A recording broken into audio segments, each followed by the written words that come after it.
Gracious God, grant that the words of my mouth and the meditations in the hearts and the minds of each and every one here be acceptable in your sight, O our rock and our Redeemer. Amen.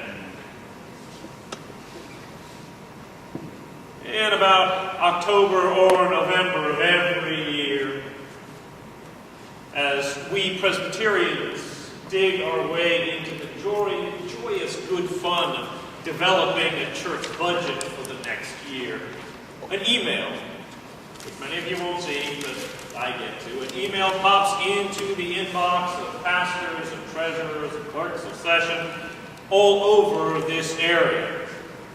And each of the over 100 churches in this presbytery, the powers that be send out a number. Now, that number is a number that every church needs. It's a number that sets up, and this is incredibly important, the base salary of every Presbyterian minister in the Washington metropolitan area for the next year. Being Presbyterians, of course, we don't just pick that number out of the air. That number, and again, this is something that Presbyterians are compulsive about, has to be based on a highly complex series of equations. That includes national level data on ministerial wages, information on the regional housing market, cost of living projections over the next year for the area, which are then multiplied by the percentage of games the Redskins have won this year. And let me tell you, this has been a really disappointing season. At the end of the day, the base salary of a Presbyterian minister in this area is pretty much the same, if you look at it, as the average salary paid to a Metrobus driver. And most pastors think this is fine. I think this is fine. It feels like it's the way it should be. Pastors should not be raking in the big bucks. Or should they?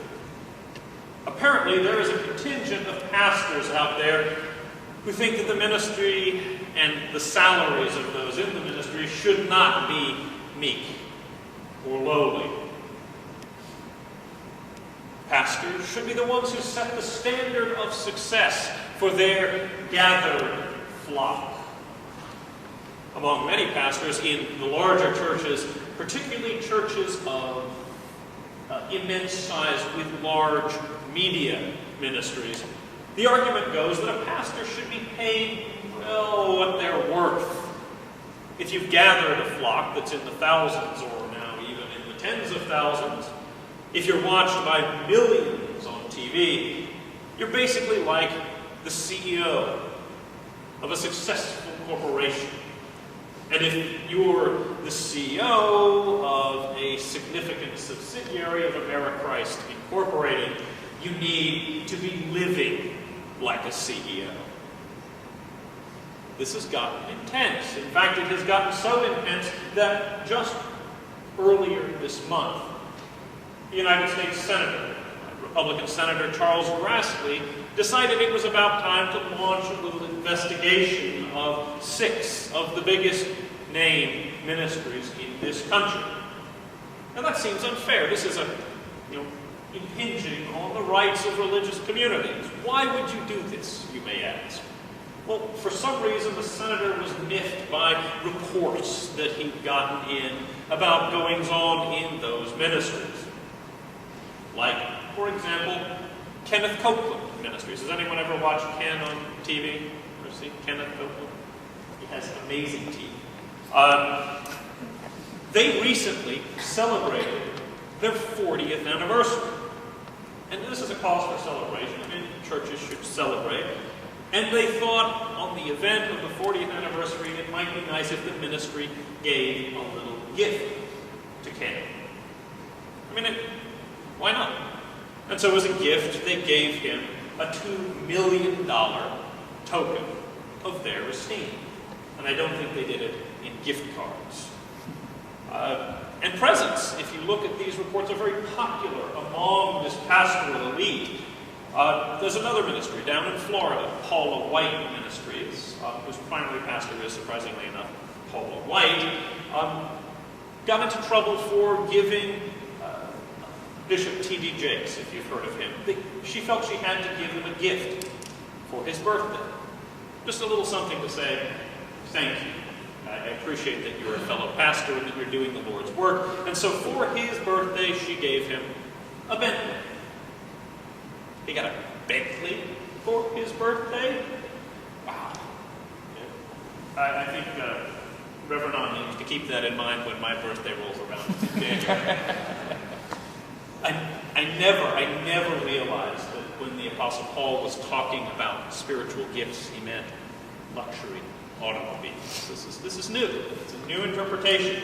That same ministry, Paula White Ministries, is under investigation for, well, among many other things, charging the costs of her rather obvious cosmetic surgery to the ministry.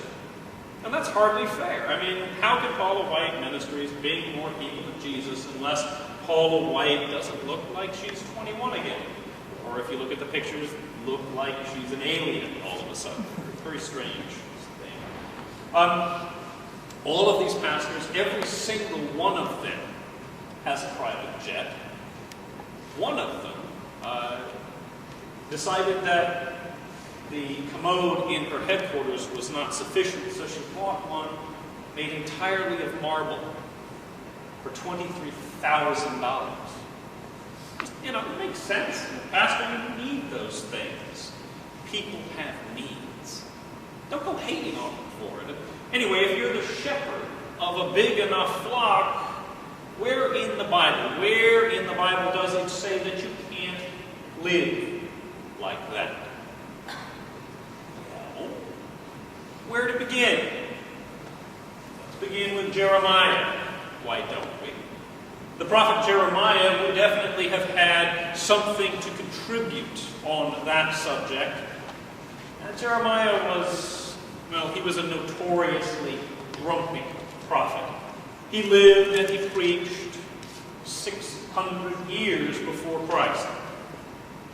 He lived and he preached during the time of the fall of Jerusalem, in the face of the might of the Babylonian Empire. And most of his teaching, most of his proclamation was aimed directly, not at the general people, but directly at the wealthy and the powerful and the leaders in Judah, at those in the royal court, and at those prophets and priests who had gathered around the temple. Today's passage, the one we just heard read, includes in it a challenge to those who are called to shepherd Israel. And when Jeremiah says shepherd, he is talking metaphorically. He's talking about the people who are supposed to guide the lives of God's people.